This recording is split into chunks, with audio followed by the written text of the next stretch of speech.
Scattered across this nation, there are places abandoned, boarded up, mysterious. I will unlock their doors and make them yield their secrets. From a people's palace of dreams that brought glamour and hope, to a military hospital that was the birthplace of plastic surgery. That's a magnificent piece of work. It is a lovely thing. This defies all preconceptions and prejudices. He'd never done that operation before. Firing. To a vast Soviet war machine that brought us to the brink of World War III. Submarine warfare is hide and seek. This is just bristling with torpedoes. One after another could be fired. I've realized today how chillingly close we were to annihilation. To the beginning of the great British seaside resort. It's all eerily silent now. How extensive is the sewer system here in Brighton? About 44 miles. This will be my hidden history of Britain.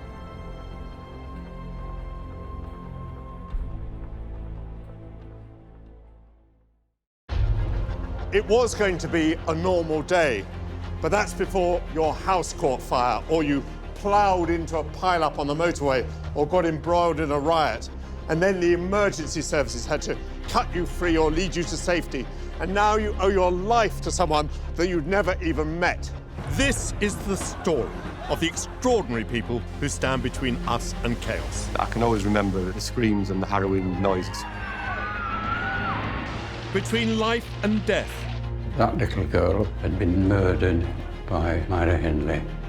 A breed apart. I can tell you every death of me too. What motivates these men and women to rush into danger when the rest of us are running away? We tried to calm people down. We knew it was going to be sad. To step in when our society tears itself apart. The next thing is we got bricks and bottles coming toward us. Inside this building, I'll uncover the hidden history of our emergency services. Cells. This is where inquests were held into unexplained deaths. What kind of people are these brave rescuers? I hope to find the answers in this abandoned fire station.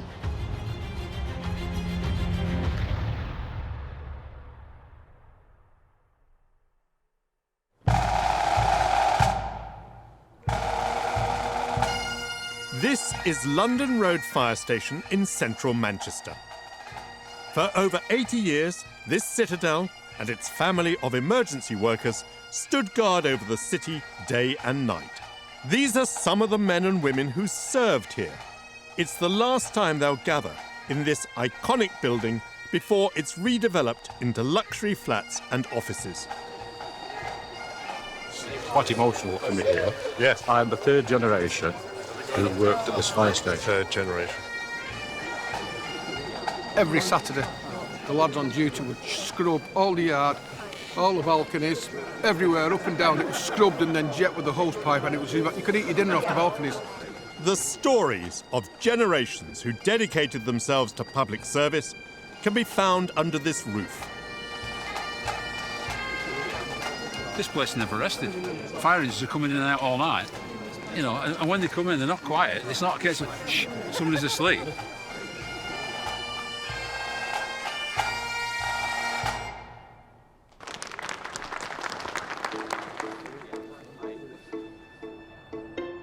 Decommissioned in 1986, this fire station has been abandoned for 30 years. The first responders who worked here have said goodbye to London Road for the last time. Now the party's over, my search to unwrap their story can begin.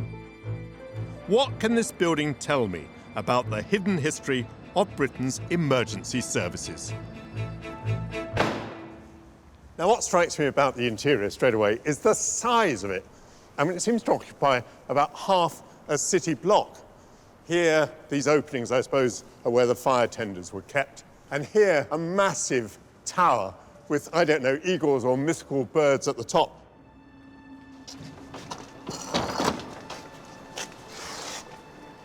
Oh! Look what I found. What a beautiful object. Someone's left a fire engine behind.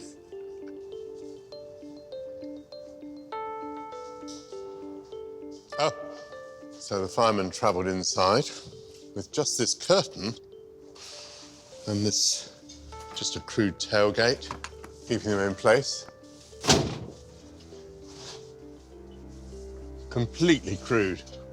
Absolutely basic. Imagine going to fight a fire in this thing. It must have been incredibly brave. The building has been mostly stripped of its contents, but I'm hoping that enough clues survive for me to uncover its story. Ah, the poles that the firefighters could have descended upon in the event of an emergency. Dance, anyone? These poles suggest that I'm in the main fire engine room.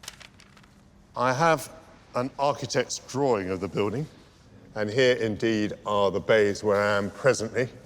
Yes, appliance bays. And somewhere a photograph of that. So that looks a fire car, but with an appliance in the background. And here, a fine set of fire engines all lined up, looking very shiny. Britain's first fire brigades were set up by private insurance companies. The problem was that if a fire broke out in an uninsured building, it would be left to burn.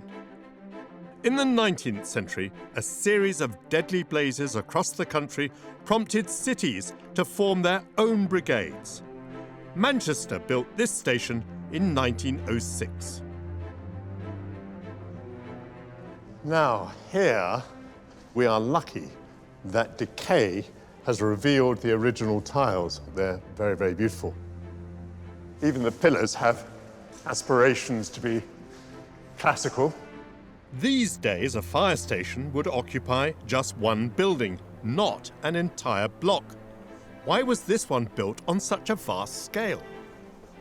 Well, I never. Look at this. An enormous double-height room, not what you expect to find in a fire station. It's kind of like a ballroom. Ha! Ah. Gymnasium and hall. This was the gym. This is where the firemen kept fit. But everything was done on such a scale, wasn't it? London Road wasn't built just to be practical. It was clearly designed to be beautiful. I wonder why.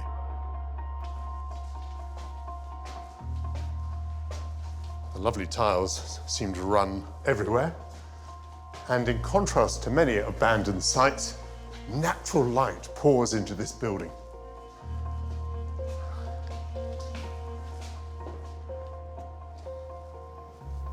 Ah, complete with fireplace. Somebody lived here.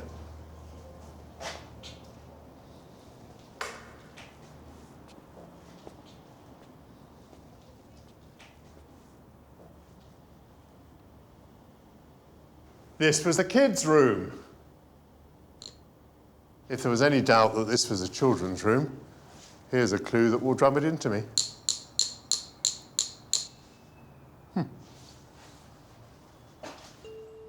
It makes sense that firefighters should live close to the station that they serve. But to find that they lived on site with their families is a surprise. When I think of a fire station, I imagine drama and danger. It's not a place where I would expect to see children. Some of the things are sort of absolutely terrible. Retired firefighters Barry Pestle and Mike Berry will help me to understand what it was like to grow up in a fire station. Hello. Hello, Michael. Welcome to our lovely abode. Your lovely abode. Yeah, if I'd known you were coming, we would have decorated a bit more. Mike used to live here first. I was born here, not actually in the flat, but I was born at that time. I spent the first 11 years of my life here. How extraordinary. What was it like living above a fire station? Oh, it's fantastic, because my dad was a fireman, obviously, otherwise you wouldn't have lived here, but... You had to be part of a firefighting family to have a flat. Yes. Yeah, it was great. It was like a little community. It was like a village, you know, everybody looked after each other. And there was loads of kids. Yes. You know, there was kids almost in every flat. Do you normally have accommodation attached to a fire station like that? In the older days, certainly. Flats were provided for 32 firemen and their families at London Road. These unusual apartments were fitted with bells and sliding poles for quick response. During the last century, most British fire stations had residential quarters like these, so that firemen could be on alert around the clock to react to emergencies.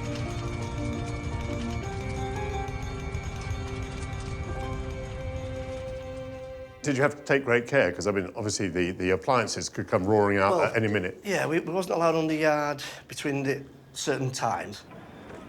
The recruits used to train on that yard every day.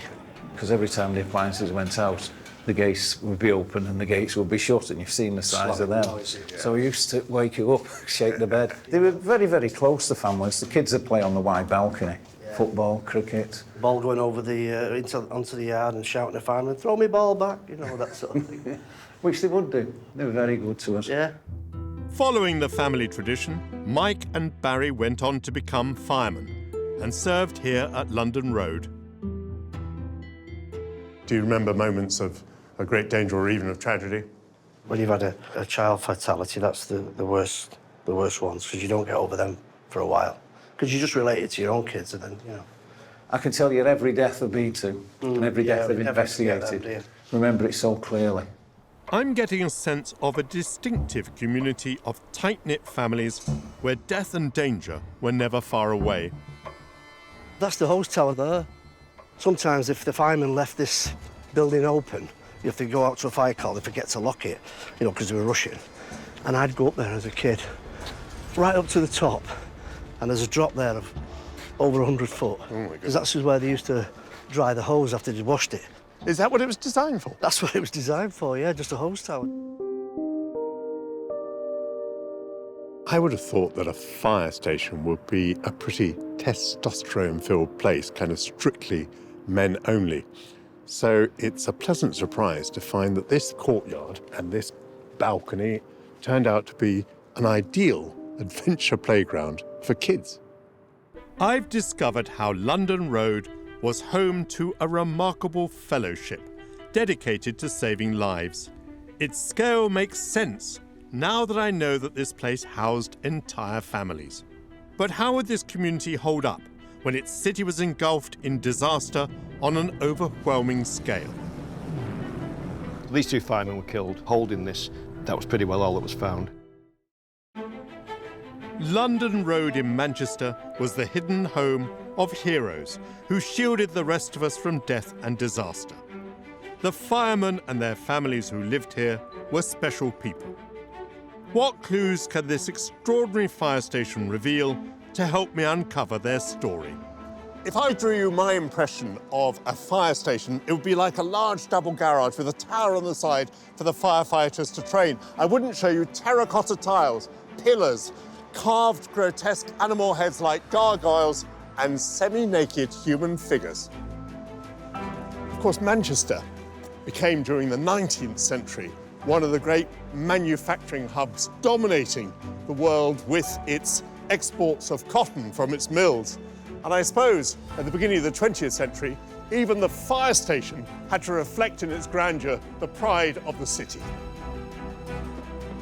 But Manchester's industrial success brought danger.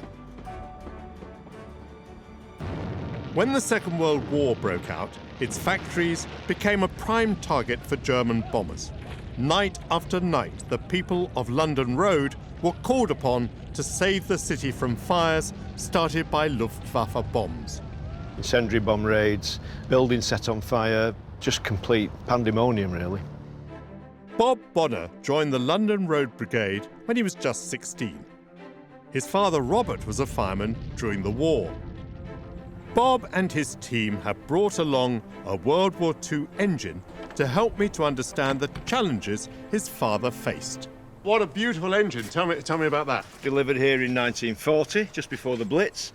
Had a real baptism of fire and then spent the rest of its career at this fire station. So And it has both a pump and a ladder, right? it has a pump on what we call the wheeled escape ladder, so the whole ladder comes off and it's on wheels, and these are the original rescue ladders that go back to the Victorian times. Which uniform is this? What vintage? Well, this lasted over 100 years, this uniform. It was introduced by the Victorians and used well into the 1960s. Well, it's a great honour to be able to wear this even for a few moments. The fabric of this uniform offers barely any fire protection. And we'll need a belt with your axe on. Pull that round tight, Michael, or I'll give you a lift. Okay. One more thing, and then you will look like a fireman. Thank you. Shall we mount, as we say? Let's Shall we mount.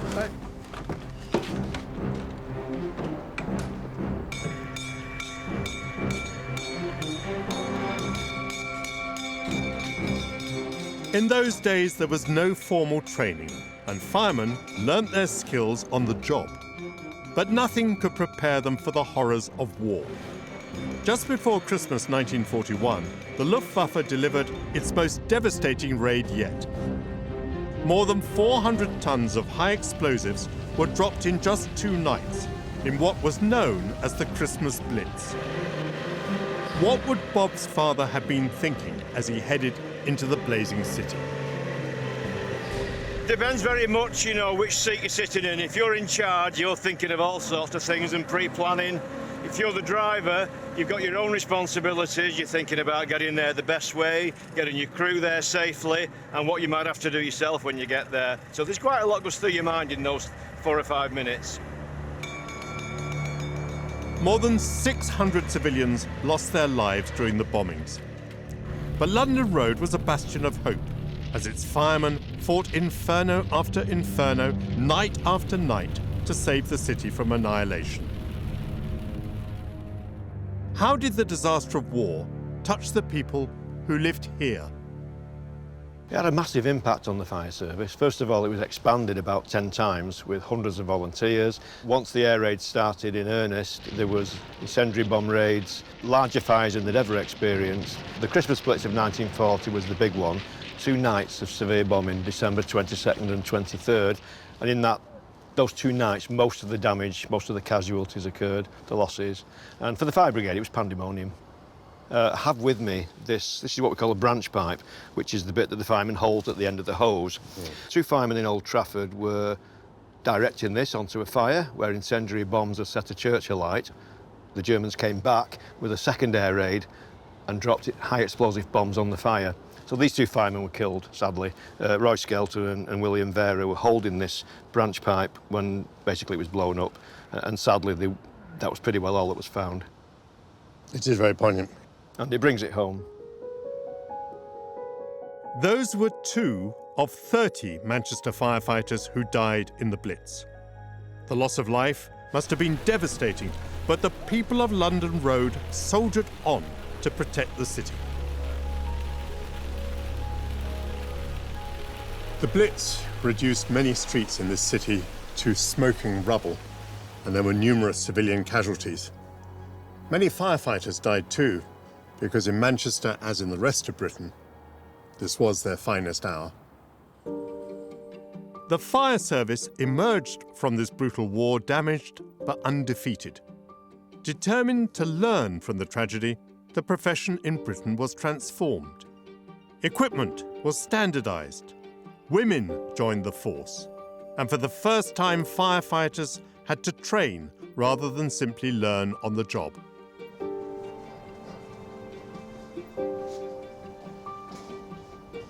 These are very small rooms. I mean, this is more or less like a cell.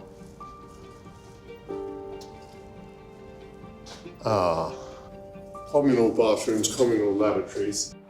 In 1948, just 3 years after the war, London Road founded the country's premier firefighting school.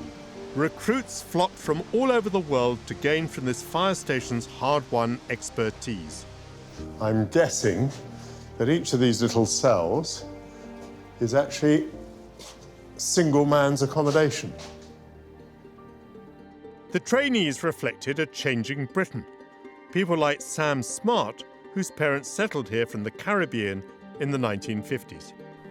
I did 3 months training here, and we lived here. So, yeah, this has got a lot of memories for me.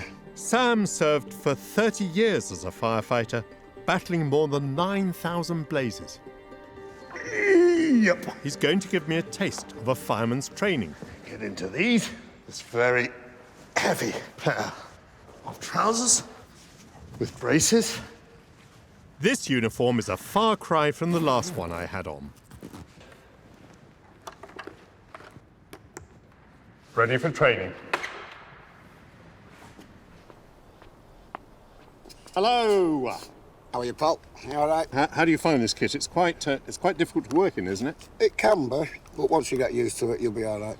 And it does offer us some protection, does it? It offers you a lot of protection. What do you remember about your training? One of the things we used to do, we used to have to do a height test. The instructor used to put an L and an R, the letter L and the letter R on the bottom of your feet. He'd then ask you to walk to the top of the tower. The 3 top windows, the ledge above it, you stand on the edge of the tower. Well, that's the edge of the tower there. And you couldn't go till he could see L and R at the bottom. Once he saw L and R at the bottom, you went. Were you scared? Yeah. Yeah. Yeah. I'm glad to hear that. Yeah. Yeah. Any fireman who tells you he's not scared is a liar. Firefighters need to work at extreme heights and in confined spaces while handling challenging and hazardous equipment. Wrangling the hose is a critical part of the job. So the first thing we're going to do is we'll get one of these. Now, there is a certain way of running them out, yeah? Yeah. If you hold it up like that, yeah, it'll unfold itself. Okay, great. Yeah? Let me try that. This is not light. Yeah, so if you just carry on walking in that direction, right, just hang on, hold it up. There we go. Perfect, yeah? Yeah, it's unrolling itself. Right. And Okay. then you now want something to extinguish the fire, a branch. And as you can see, that branch will go in the end of that hose. Just goes in there, does it? Yeah. And you hear the click? That's it, clicked. You'll see clicked. now, we're going to be aiming for that corner of the building. Yes. Your stance is going to be with your left foot forward and your right foot back. Yeah? That's it. And where are you going to be? My stance is going to be behind you, same way. More power! Here we go. Right, so now you open it to what you want. Turn the end and you'll see what, yeah, go on, keep doing it and you'll see what you get. Yeah. Bit more power! This is a medium-sized hose, but it blasts hundreds of litres of water per minute. It takes all my strength to control it. If mishandled, the pressure could easily whip you into the air or off a ladder. Factor in flames, smoke, fumes, and panicking victims, and you begin to understand how extraordinary is a firefighter's expertise.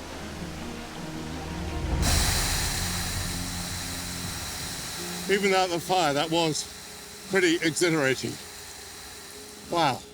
The force of the jet, enormous. It's not just about individual ability. Each person must synchronize with the team in the face of danger. During that workout with a fire hose, although there was no danger because there was no fire, I was very aware of how dependent I was on the other firefighter, which I suppose accounts for the extraordinary sense of comradeship that there is between them all. And they would need that to survive the worst horrors. I can see just about how you train a firefighter to brave the flames and fumes. But to encounter bodies in a burning building, how do you prepare for that? Pick the casualties up, place them into the sheets, folded them up. In 1979, 21-year-old Paul Miller came to train at London Road. Just 2 days after finishing his course, Manchester experienced its worst fire since World War II. I was part of the crews that attended the Woolworths incident. Tuesday, the 8th of May 1979, a taxi firm called 999 to report fumes coming from the Woolworths building. Crews arrived to find billowing smoke and people desperately calling for help from the windows. Around 500 were trapped inside. How bad did the Woolworth incident turn out to be? The officer in charge made it pumps 10 straight away. Meaning you needed 10 engines? 10 engines straight away. The deadly blaze swept through 6 floors of the department store. It was a baptism of fire for a man who'd just finished his training. You're conditioned to do exactly what you're told to do. And that's basically all I did. Was whatever the officer told me to do, I did. Straight away got the ladders off, where there was some ladies trapped in the wages room, and the windows actually had iron bars on, so they couldn't actually get out. But I can always remember the screams and the harrowing noises they made. The chap cut the bars with a reciprocating saw to allow the women to be rescued. How many people perished in that fire? 10. There was 10 fatals. We had to go up into the smoke, take one of the casualties, place them in the salvage chute, and bring them down to ground floor level. Had you seen a corpse in your life before? No, it was a bit overwhelming at first, obviously, to see that many casualties. And the conditions you've described, flames, smoke? Yes, it was the fumes that actually killed the casualties. It wasn't fire-related death, it was toxic smoke. Forged in fire and tested by disaster, Paul and his colleagues saved countless lives. How did London Road firefighters cope, knowing they could face death each time they answered a call? They used to come back and they used to be so distressed. We were their counsellors.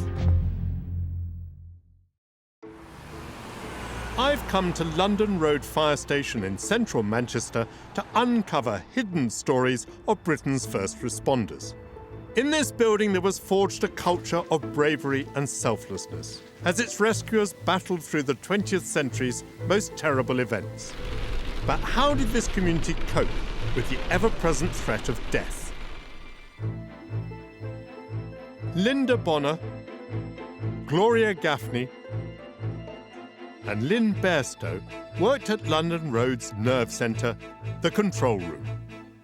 There used to be 4 watches and 4 girls on each watch. And we used to work a 9-hour day shift and a 15-hour night shift. Well, I've watched, we were awake all the time. Yes. All the time. The firewomen took each emergency call and dispatched the fire engines. Some of the firefighters went and saw very distressing things. Yes. Had horrible experiences. Did you interact with them at all after that? Yes, we did. I remember one incident. It was the Christmas period, and there was a fire and fatalities with children. Children were brought out, I think there was 3. And that was awful because the fireman said that as he was carrying out, he had got children of a similar age at home. They used to come and sit. We used to give them tea, and they used to talk out their problems. They never used to take their problems home. We were their counsellors. As well as providing vital psychological support, these women masterminded operations. You always had to get the address, the number, the nearest main road and the locality. And they would say, I don't know. The only other thing we could say, where is the nearest public house? Yes, do you remember? we used to go by public house. Yeah, because there are a lot, and There's a lot, and everyone knows where they are. Yeah. You then had to keep in touch with the fire engines you'd turned out on the radio so you didn't lose them. You used to have a big board with a map on behind us, and we used to have to physically move pins that represented the fire engines. And when they got there, if it was a problem, it came back on the radio, persons reported, or if they wanted more pumps, make pumps 5, make pumps 8. Did you find this stressful? You've got someone obviously very stressed at the other end, very anxious. I mean, if we lost it, it would have been no good for anybody. No. If it's affected, I think that was the time to give up.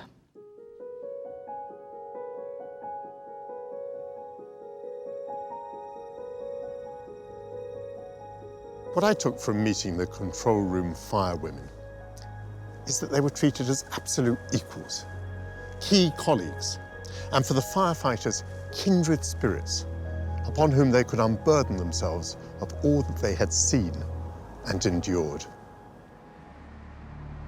London Road was both a fire station and a community. Within this building, there grew structures that provided emotional support for everyone who lived and worked here.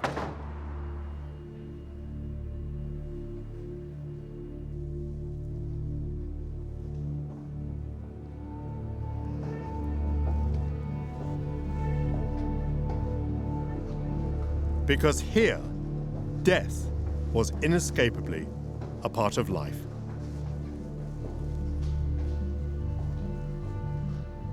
A waiting room, such as you would find in a railway station.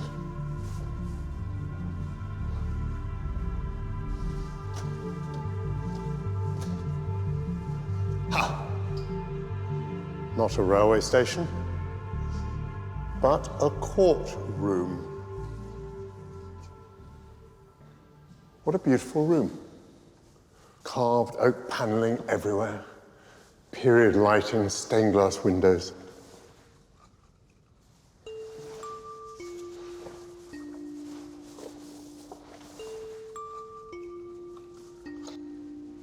Lists of names. Deceased occupation needed, thanks. Deceased occupation. This is a coroner's court. This is a coroner's court. This is where inquests were held into unexplained deaths.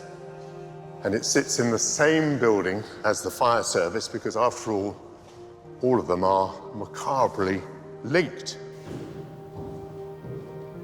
It makes sense that where there was unexplained or sudden death, there was a need to deliver justice.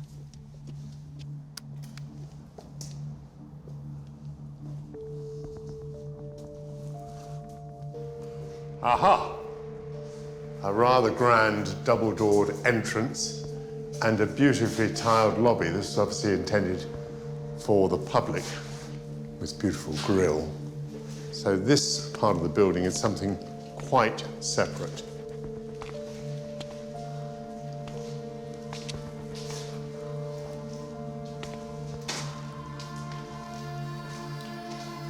A service hatch.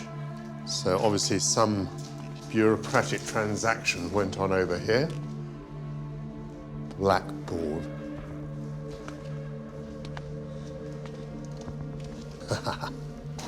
Cells with benches and lavatories. This is a police station. So the prisoners were brought here. They were registered, and up on the blackboard they wrote the names of the people who were in the cells. I can understand why there would be a coroner's court in this building, but why a police station? The fire brigade and the police at one time were one under the watch committee. 89-year-old Dennis Wood served in the police for 25 years. What was your relationship with the fire station? Did you have much of a relationship? We'd associate often in fires which were fatal fires. What's your memory of this place? It was a very busy station. People were being arrested and brought in and charged, invariably put into one of these little places. Fires were not the only horrors faced by police officers at London Road. What experiences stand out in your career? I think that it stands out in my mind. I was told to go around to a house and where there was a little girl missing from home, and her mother was distraught, and that little girl had been taken from a fairground and murdered later on by Myra Hindley and Brady. This police station covered Gorton, the area where Myra Hindley and Ian Brady committed their heinous crimes. Sometime later, one of my policemen said, well, I've been going out with her, he said, but just trying to sell my old van to her. The van which she bought, we know she used in the horrible things that she took part in. In their struggle to protect us, the emergency services of London Road faced terrors that most of us could never imagine. I read the horror on Dennis's face after all these years, of even a brush with the perpetrator of some of the most appalling murders ever committed. Hindley and Brady buried the bodies of the children that they murdered on Saddleworth Moor. 3 years later, the police from this station helped to bring them to justice. They were part of a network of officers patrolling the streets of Manchester to uncover the killers. Policing was all about the beat. You had to walk your beat. During his 30 years with the police, Mike McCulloch worked on the Manchester IRA bombing and the Harold Shipman murder case. Here we have London Road Station. There's the fire brigade. And here's your beat. This whole section here, you would have to cover. And you've got about an hour to do that. And you would start here, and you would work your way through, and every part of this you would know. So it's not a matter of walking the perimeter, it's a matter of walking through all the nooks and crannies. Oh yeah, it's a very, very difficult job, and it's also time-bound. So as you went along, you actually knew every building, you probably knew lots and lots of people. You would know all the people, you would know every building. You are the security system of every one of these buildings. Do you think it was an effective system? Yes, because a police officer was here. The public would know they are here. Run for the constable was an effective means. You know, you could find a constable, they would know where they were.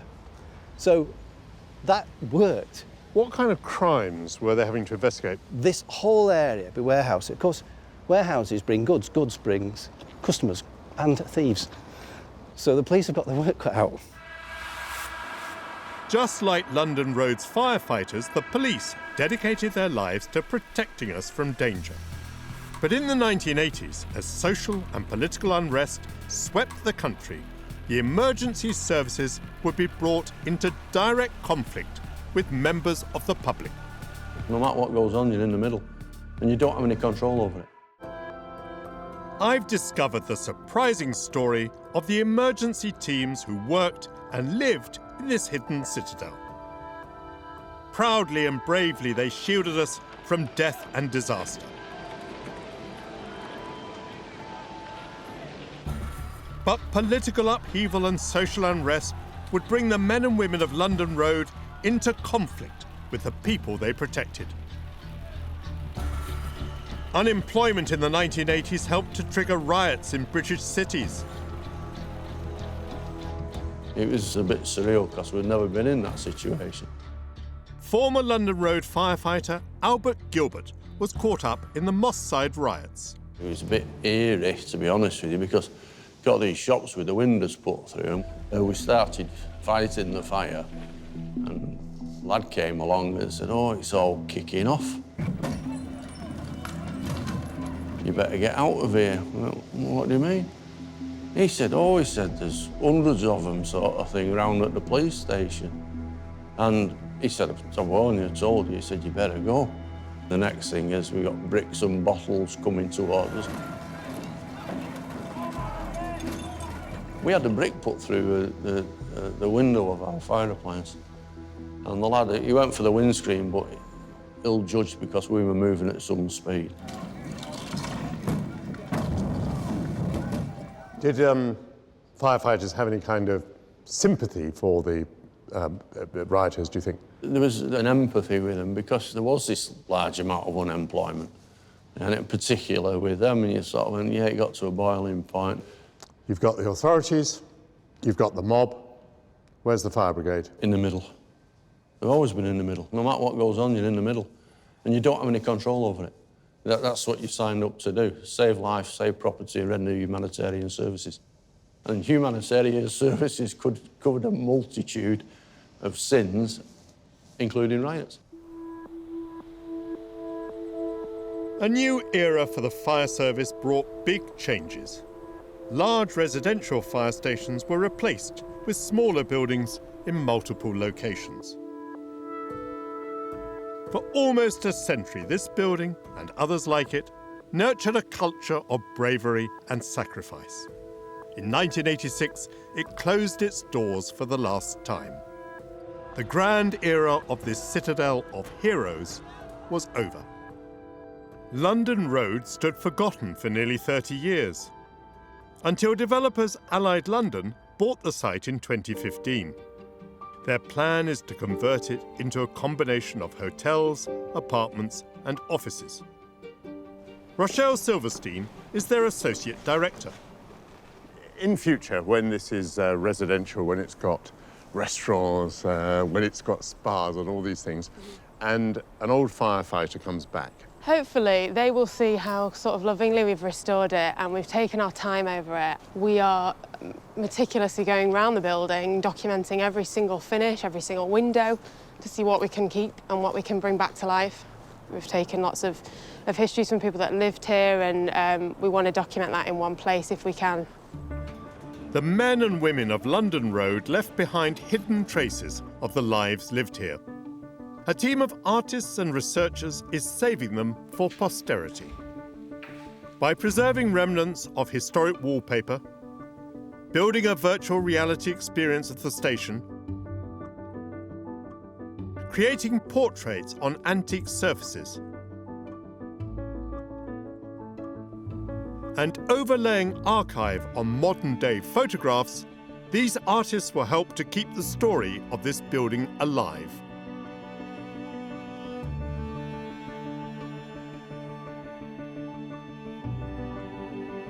Fragments of things, the trace of a signature, perhaps a little hairpin found on the floor. One of the artists taking part is Harriet Redfern. Have you felt drawn to the building?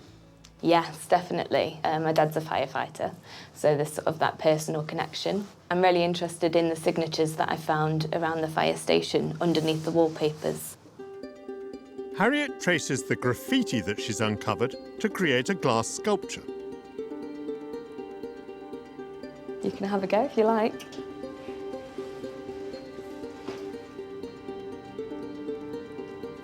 Now, I'm rather getting into this. I'm going to start curving around Yeah. here. Is that more or less right? Yeah.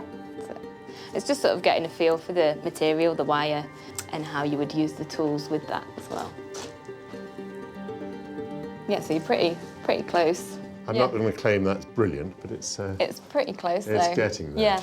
I can see how you do it. I Yeah. can't emulate how you do it, but I can see how you do it. Why is this building so special, then? I think because through this building we can sort of access stories about community, and I feel that community is really important, and it's perhaps something that we are maybe losing in contemporary society. These remnants of the lives lived here will help a new generation to understand the extraordinary legacy of this place. And the hundreds of men and women who lived and worked here will never forget London Road. I did 3 months training here and we lived up there. So yeah, this has got a lot of memories for me. It was great. It was like a little community. It was like a village, you know, like everybody looked after each other. Policing was all about the beat. You had to walk your beat. They used to talk out their problems. We were their counsellors. I have uncovered a citadel, a walled town within the city, secret from the world. There's a courthouse and a police station. But for firefighters, this was not only their workstation, but where they brought up their kids and drank and danced and played. Between their hair-raising missions, the blazes and the rescues, they laughed together, building up the comradeship needed for the next call-out. The plan is to convert it into a hotel and flats, but it will forever be a monument to a community, a family founded on mutual trust and courage.